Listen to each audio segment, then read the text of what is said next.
Ésaïe 40 à 55. Je pense qu'on est au plus beau chapitre, peut-être même les plus beaux chapitres dans l'Ancien Testament. Ésaïe 52, Ésaïe 53.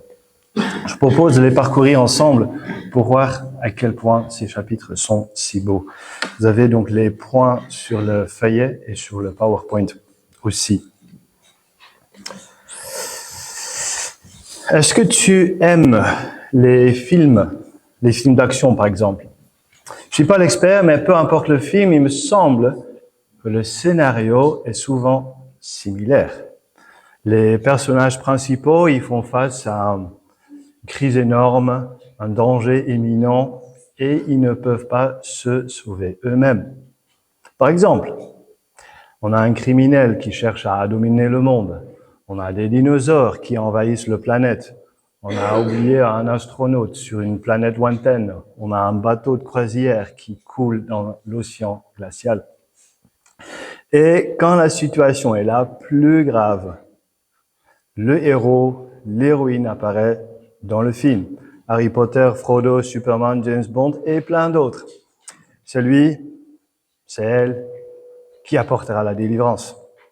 Et c'est souvent un personnage désirable. Il est beau, il est fort, il est puissant, il est musclé, il est rempli de courage, il est plein de vertus morales, il sait faire le bon choix quand la situation est difficile, quand il a la pression. Il cherche pas son intérêt à lui, mais celui des autres. Il protège le faible, il sauve le perdu, il accomplit sa mission contre toute attente. Donc, pendant que tu grignotes confortablement tes chips, ton popcorn, tu vois les épreuves auxquelles le héros est confronté, le chemin qu'il doit emprunter pour se protéger, les batailles qu'il doit mener pour rester en vie, les tragédies qu'il endure pour le bien des autres. Mais à la fin du film, tout est bien qui finit bien. Humanité sauvée, victoire garantie, mission accomplie, chips fini. Nous étudions donc chapitres 40 à 55 en Ésaïe. Et on a déjà vu dans les chapitres précédents que Dieu annonce un grand serviteur. Le serviteur vient. Le salut approche. On l'a vu la semaine passée. Et le peuple d'Israël aura bien besoin d'un sauveur. Israël aussi sera dans une situation pénible dont il ne saura pas se libérer lui-même.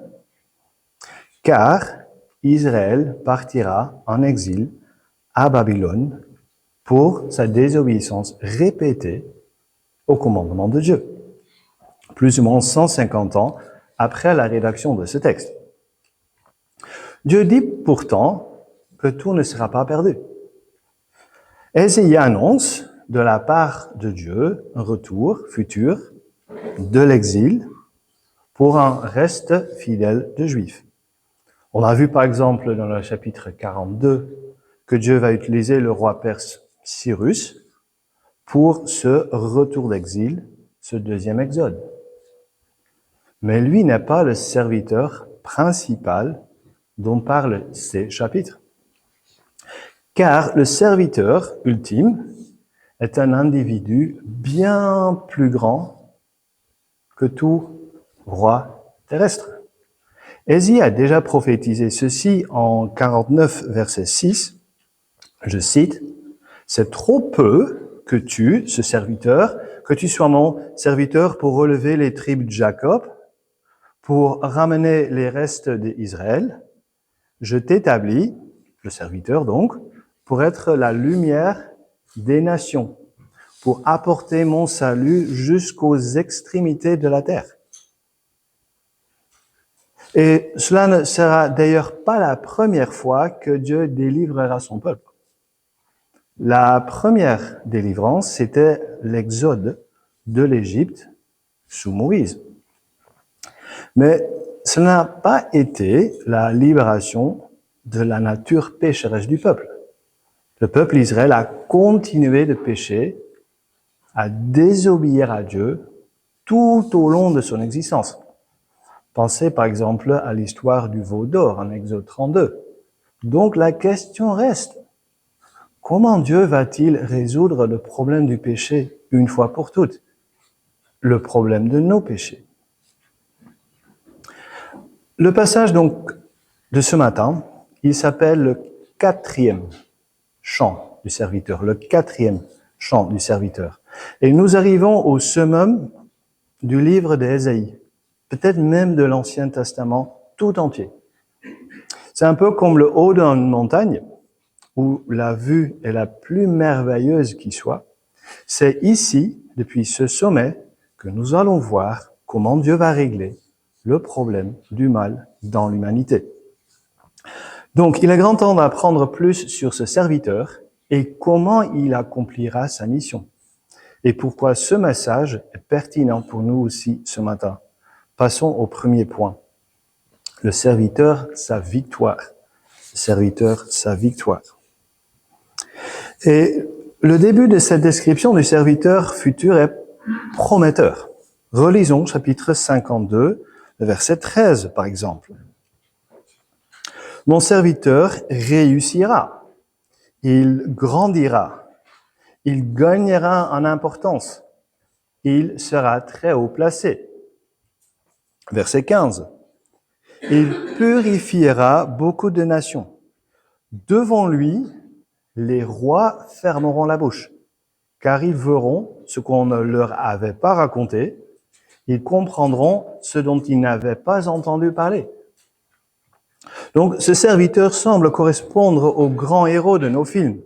Il sera un personnage important, très haut placé. Il réussira sa mission. Beaucoup de nations en seront au bénéfice. Même des rois fermeront leur bouche devant lui. Notre héros dépasse leur compréhension des choses. Il semble donc que notre héros, serviteur, dispose de tout ce qu'il faut pour accomplir sa mission. Ou encore, chapitre 53, verset 10, la volonté de l'Éternel sera accomplie par son intermédiaire. Donc, la mission de notre serviteur correspond à la volonté de Dieu lui-même. Il fera donc ce que Dieu veut, et donc il agit avec la plus haute autorité qui existe. Versets 11 et 12. Par sa connaissance, mon serviteur juste procurera la justice à beaucoup d'hommes, celui qui portera leurs fautes. Voilà pourquoi je lui donnerai sa part au milieu de beaucoup, et il partagera le butin avec ses puissants. Donc, le serviteur a toutes les connaissances nécessaires pour sa mission. Ben, quelle est sa mission? Proclamer la justice à beaucoup d'hommes. Il sera également vainqueur. Dieu lui donnera sa part du butin et notre serviteur le partagera avec les puissants. Verset 12 encore. Il a porté le péché de beaucoup d'hommes et il est intervenu en faveur des coupables. Notre serviteur ressemble au héros de film, dans le sens où il intervient en faveur des autres, qui sauvera sans chercher son gain personnel. Dieu enverra donc un serviteur, quelqu'un qui a toute son approbation et qui viendra faire sa volonté et qui va réussir. Cette personne a donc toutes les qualités morales, puissance, autorité nécessaires pour mener cette mission à bien. Nous nous attendons donc à voir un personnage beau, fort, puissant, impressionnant, qui ne veut pas d'un tel héros. Victoire garantie, mission accomplie, non? Le serviteur réussira donc bien sa mission. Sa victoire est certaine. Mais il ne le fera pas comme les héros de film. Passons au deuxième point. Sa souffrance et sa mort. Quand tu regardes un film, c'est assez évident quand le grand héros apparaît finalement sur scène pour sauver le monde. Tu entends le roulement de tambour, tu vois le gros plan, et tu sais qu'une chose est sûre. Le héros, il est là. Nous savons qui c'est. Nous ne savons peut-être pas encore exactement comment il va tout faire, mais on a confiance en lui et dans ses capacités. Pourtant, lisons ce que Ésaïe annonce au sujet du serviteur. C'est le choc total et la douche froide. Chapitre 53, verset 2, dit que le serviteur était aussi fragile comme une jeune plante, comme un rejeton qui sort d'une terre toute sèche. Si jamais vous avez essayé de faire pousser des plantes dans votre potager, vous savez à quel point les jeunes petites plantes sont fragiles. Vous savez combien de dégâts les limaces peuvent faire en même pas une nuit. Le serviteur semble donc faible et on ne s'attendait pas à cette faiblesse, mais il y a plus. Versets 2 et 3, chapitre 53, disent à propos des serviteurs qui n'avaient ni beauté, ni splendeur propre à attirer nos regards, et son aspect n'avait rien pour nous plaire. Méprisé, délaissé par les hommes, homme de douleur, habitué à la souffrance, il était pareil à celui face auquel on détourne la tête. Il n'était pas beau. Il n'avait rien pour nous faire tourner la tête. On ne le prend pas pour un héros. En fait, le regarder, c'est pas un plaisir. Ou, on pourrait même dire qu'on a préféré détourner la tête pour ne pas le voir. Verset 3 encore. Nous l'avons méprisé. Nous n'avons fait aucun cas de lui. Nous n'avons pas accueilli le serviteur avec un roulement de tambour, mais avec mépris et rejet. Nous n'avons jamais compris que lui était le grand héros du grand plan de Dieu. Le serviteur promis semble peu impressionnant, quelqu'un qui souffre. Et versets 7 et 8 renforcent cette description. Il a été maltraité, il s'est humilié, il n'a pas ouvert la bouche. Pareil à un agneau qu'on amène à l'abattoir, à une brebis muette, devant ceux qui l'attendent, il n'a pas ouvert la bouche. Il a été enlevé sous la contrainte et sous le jugement. Le serviteur ne ressemble plus du tout au super-héros des films. Il n'est pas vainqueur, il subit la torture, il est maltraité. Il est aussi impuissant qu'un agneau qu'on amène à l'abattoir, à une brebis muette devant ceux qui l'attendent. Dans les deux cas, c'est l'absence totale de contrôle. Il ne décide de rien. Il subit son sort. Quel choc! Comment est-ce que ça peut être la même personne que le grand héros du premier point? Celui devant lequel les rois fermeront leur bouche? Les deux descriptions semblent contradictoires. Rappelle-toi peut-être le troisième chant du serviteur. On a vu en Ésaïe 50, verset 6, je cite, Ésaïe 50, verset 6, c'est le serviteur qui parle. « J'ai présenté mon dos à ceux qui me frappaient, et mes joues à ceux qui m'arrachaient la barbe. Je n'ai pas caché mon visage aux insultes et aux crachats. » Ce ne sont pas des paroles d'un vainqueur, ça. Et encore pire, le héros, il va mourir. Versets 8 et 9. Qui s'est soucié de ce qu'il était exclu de la terre des vivants, frappé à cause de la révolte de mon peuple? On a mis son tombeau parmi les méchants, sa tombe avec le riche, alors qu'il n'avait pas commis de violence et qu'il n'y avait pas eu de tromperie dans sa bouche. Mourir, c'est le contraire de réussir.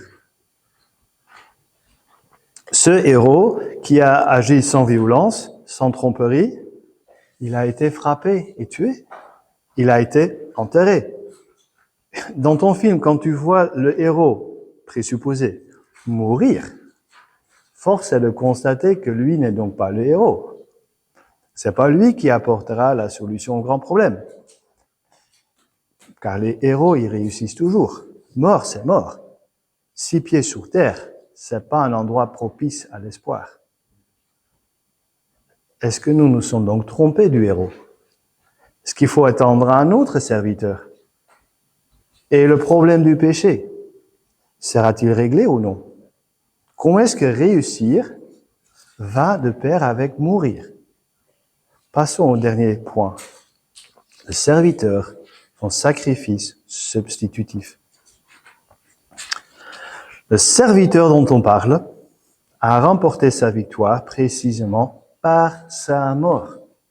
Pour lui, réussir a toujours impliqué mourir.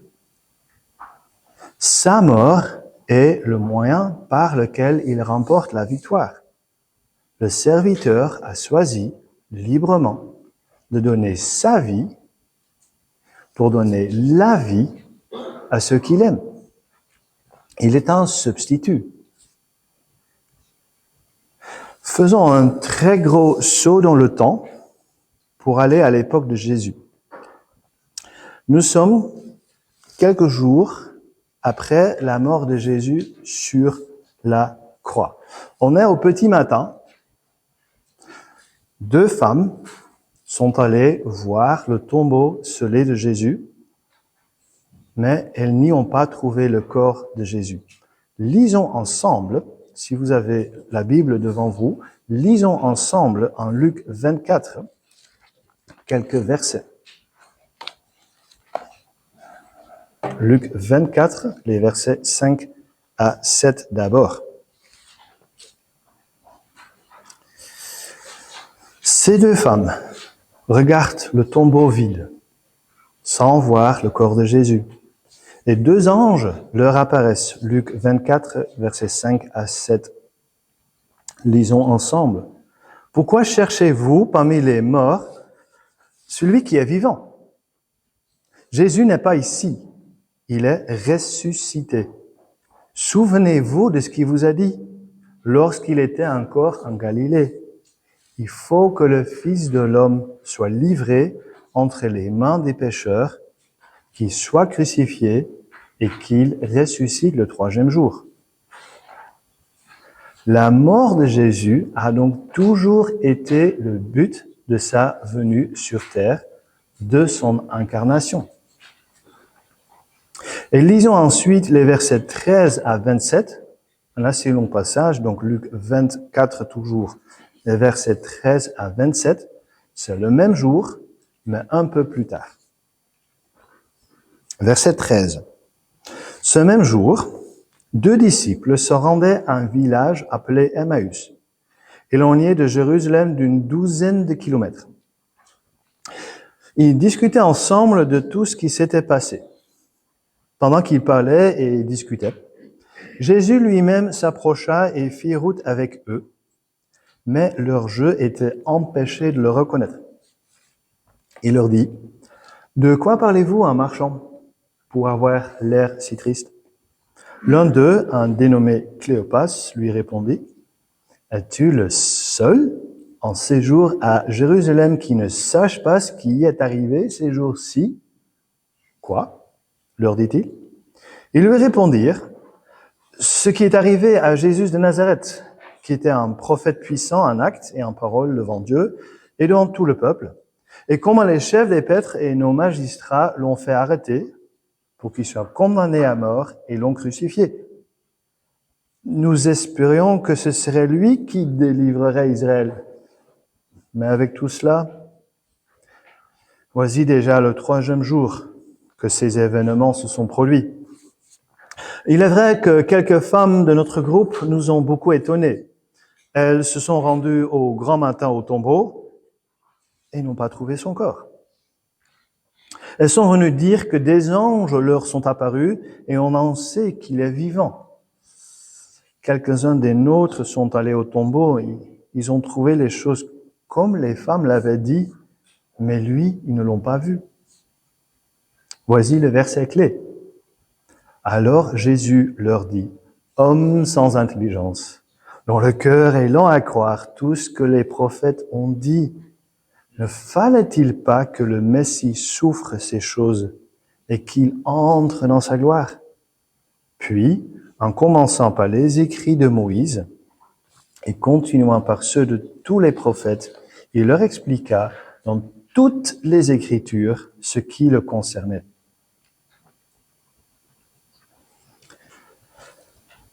Jésus lui-même prend donc les écrits de Moïse, les livres de tous les prophètes, pour montrer aux disciples désespérés que toutes les Écritures pointent vers lui. Jésus leur explique, et à nous aussi, que sa souffrance et sa mort sont survenues quelques jours plus tôt. C'est pas la fin tragique, la défaite ou l'échec.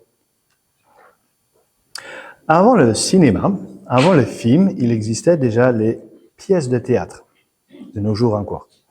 Et dans les pièces de théâtre de l'Antiquité grecque, il existait ce qu'on appelle un Deus ex machina, un Dieu en machine.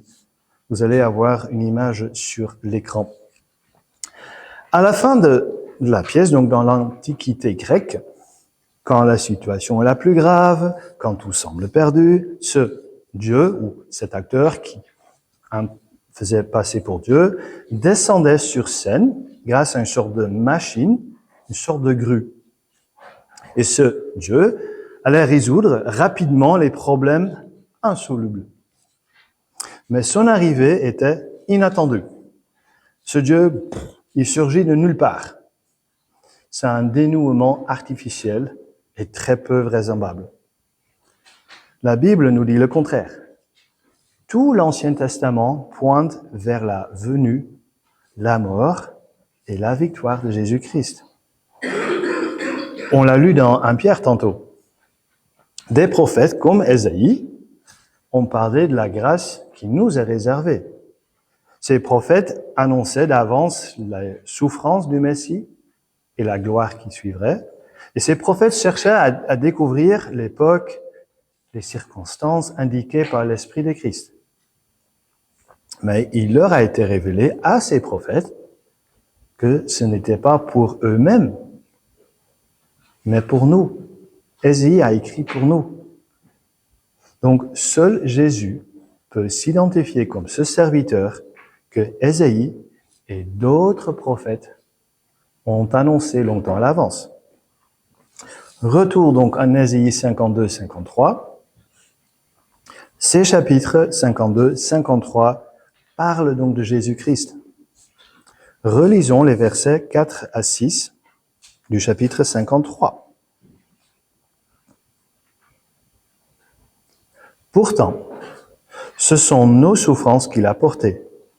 C'est de nos douleurs qu'il s'est chargé.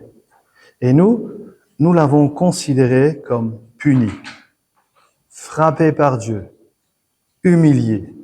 Mais lui, il était blessé à cause de nos transgressions, brisé à cause de nos fautes. La punition qui nous donne la paix est tombée sur lui, et c'est par ses blessures que nous sommes guéris. Nous étions tous comme des brebis égarées, chacun suivait sa propre voie, et l'Éternel a fait tomber nos fautes sur lui. Donc, si la mort de Jésus a toujours été le but de sa venue sur terre, comment est-ce que sa mort peut être victoire pour nous? Comment est-ce que sa mort peut être une victoire pour nous? Rappelle-toi ce problème du péché qui reste à résoudre. Le peuple d'Israël, auquel Ésaïe s'adresse, a désobéi à Dieu. Il partira bientôt en exil. De même, nous avons désobéi à Dieu. Israël et nous avons préféré décider nous-mêmes ce qui est bien, ce qui est mal. Nous avons préféré être aux commandes de notre vie, au lieu de dépendre de Dieu. Nous l'avons offensé par nos paroles, par nos pensées, par nos actes, parfois intentionnellement, parfois sans le vouloir. Verset 6 nous compare à des brebis égarées, chacun suivait sa propre voie. Je pense qu'il suffit de regarder autour de nous que cela est encore de la réalité. On voit les dégâts partout dans le monde et dans nos vies. Les versets 5, 6 et 9 parlent de nos transgressions, nos fautes. Verset 8 appelle cette attitude de désobéissance une révolte. Verset 12, péché. Verset 13 résume en disant « Nous sommes donc tous coupables. Devant Dieu, toute l'humanité est donc coupable. » Et la faute, l'injustice, demande une sanction, une réparation. Quand nous voyons de l'injustice, nous voulons voir que la justice sera faite. Je donne cours dans une école secondaire. Si je vois un élève faire du tort envers un camarade, envers moi, si j'interviens pas, si moi je fais rien, en fait, ça revient à accepter ce que l'élève fait. Tout ce que le professeur ne sanctionne pas, en fait, il autorise. Et à plus forte raison, Dieu doit nous punir. Au lieu de fermer simplement les yeux juste comme cela sur nos transgressions. Jésus-Christ a subi la mort physique. Les 4 évangiles l'attestent. Mais sa mort n'est pas juste un décès quelconque. Sa mort n'est pas due à l'âge avancé, mais c'est une exécution légale. Verset 5. La punition qui nous donne la paix est tombée sur lui. Verset 12. Il a été compté parmi les criminels. Jésus a été condamné par les plus hautes autorités civiles et religieuses. Il a publiquement été exécuté entre 2 brigands. Donc Jésus-Christ a remporté sa victoire par sa mort sur la croix, car il a porté nos souffrances. Il s'est chargé de nos douleurs. Il a été blessé à cause de nos transgressions. Il a été blessé, brisé à cause de nos fautes. Et la punition qui nous donne la paix est tombée sur lui. Et c'est par ses blessures que nous sommes guéris. Donc, par sa mort, Jésus a payé la dette impayable. Sa mort à lui, c'est notre victoire à nous. Donc, Dieu a lui-même résolu le problème du péché une fois pour toutes. Le serviteur s'est sacrifié. Il s'est substitué à toi et à moi pour nous rendre justes aux yeux de Dieu son Père. Et cette nouvelle délivrance, ce dernier exode, est infiniment plus grand que le premier exode hors de l'Égypte, qui a permis aux Juifs de s'installer en Israël. Il est plus grand aussi que le deuxième exode hors de Babylone, qui permettra à l'avenir aux Juifs de retourner en Israël. Et ce pardon des péchés est pour toute personne qui fait appel à la grâce. Juifs, non-juifs, toutes les nations. Donc voilà pourquoi on a vu en Ésaïe 42.1 que le serviteur révèle le droit aux nations.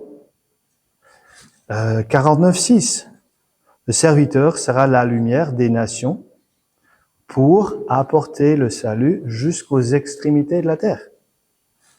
Jésus lui-même a déclaré à la croix que tout était accompli. Donc voilà pourquoi la croix est devenue le symbole du christianisme. Tu la vois derrière moi. La croix ne signifie pas la défaite, la réussite. La croix n'annonce pas la tragédie ou l'échec, mais le pardon des péchés, notre délivrance du mal. La croix n'est pas une erreur de Dieu, un accident. Elle est au centre du plan de salut. Dieu a déjà annoncé dans la Genèse que le descendant de la femme allait écraser la tête du serpent. Jésus est ce descendant de la femme. Et il l'a fait à la croix. Le serviteur Jésus a donc remporté sa victoire sur le péché par sa souffrance et par sa mort substitutive.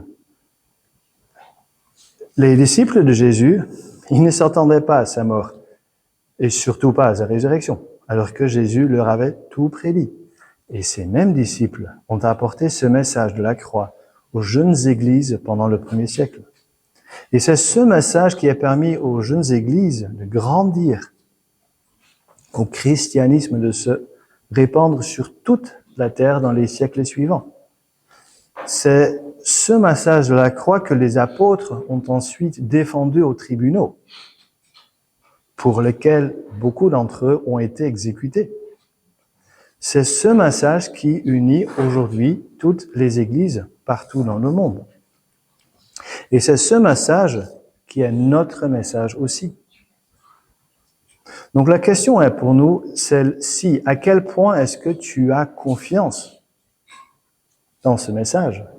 Que réponds-tu à un collègue, ami, un proche qui veut en savoir plus sur ce que tu crois? Alors, ne rognons pas les aspects plus offensifs de l'Évangile pour seulement parler de l'amour qu'il faut avoir ou du bien que nous essayons de faire. Un évangile sans croix n'est pas un évangile. Expliquons alors ce que la croix signifie pour nous. Rejetons la croyance populaire que le monde a besoin de plus de paix, plus d'amour, plus de bienveillance pour résoudre le problème du mal. Ce sont de bonnes choses, mais pas la solution finale. La seule option pour le monde, c'est Christ. C'est ce message que nous proclamons lors de la semaine d'événements. C'est ce message qui fait la différence entre une église et une charité. Donc, quand est-ce que tu doutes de la puissance du message et pourquoi? Personnellement, c'est facile, dans un sens, de parler de la croix aujourd'hui avec vous qui êtes là ce matin. Nous connaissons la puissance de la croix. Mais comment sera ce demain quand je serai de retour à l'école, au travail? Je pense que je suis le seul chrétien. Toi peut-être aussi. Selon mes collègues, l'homme serait bon par la nature. Il faudrait développer plus ses capacités pour s'épanouir et améliorer, voire sauver le monde. Ouais, on est dans l'enseignement de toute façon. La vérité absolue n'existerait pas. Non, toutes les religions seraient pareilles. Non, on va pas dire que Christ est le seul chemin. En fait, c'est le contraire de ce que nous enseigne la Bible. Alors, demain, aujourd'hui, après-demain, ne doutons pas de la croix, même si nous faisons face à une majorité qui dit le contraire. J'ai du mal, moi, à croire que je vais dans la bonne direction quand je suis le seul qui va dans cette direction. Est-ce que je me suis trompé de sens? Non. Change pas de direction. Tu ne crois pas à un faux espoir. Tu ne t'es pas trompé de héros. Christ, il est le seul chemin, le médiateur entre Dieu et les hommes. Il n'y faut plus attendre personne d'autre. Paul dit ainsi en 1 Corinthiens 1, versets 22 et 25. Lisons ensemble donc 1 Corinthiens 1, 22 à 25. 1 Corinthiens 1, 22, 25.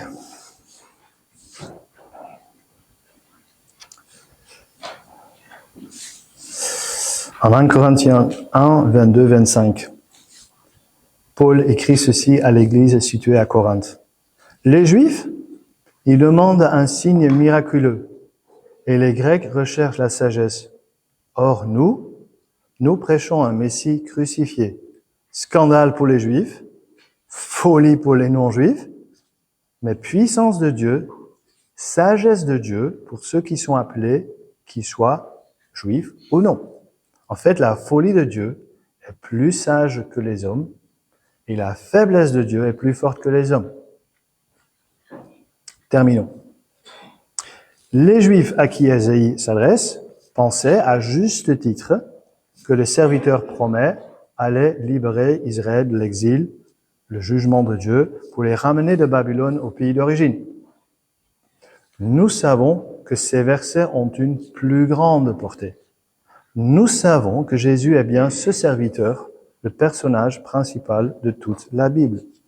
Il n'a pas été un personnage désirable, il n'était ni beau, ni fort, ni musclé, il a souffert, il a été maltraité, exécuté. Mais sa victoire dépasse toute victoire que n'importe quel héros humain de film pourrait jamais reporter. C'est lui qui a apporté par sa souffrance et sa mort la délivrance du mal tant entendu. Christ a pris le châtiment que nous méritons et nous sommes acquittés devant le tribunal divin. Christ s'est donné pour toi, pour moi, pour nous, à notre place, en notre faveur, pour nous amener au pays promis céleste à la fin des temps. Sache alors que la victoire du serviteur est garantie. Par sa mort substantive, sa mission est accomplie. Pour toi aussi? Prions. Dieu notre Père, merci pour ton serviteur souffrant. Il s'est montré obéissant jusqu'à la mort, l'horrible mort sur une croix. Son corps brisé sur la croix a porté notre condamnation et son sang versé sur la croix est le prix de notre rançon pour nous ici présents ce matin. La punition qui nous donne la paix tombée sur lui. Merci parce que par ses blessures nous sommes guéris. Sa victoire est certaine. Et nous prions que ton esprit imprègne nos vies de la puissance de la croix dès que nous commençons à en douter. Quand ce message nous paraît être folie ou un scandale.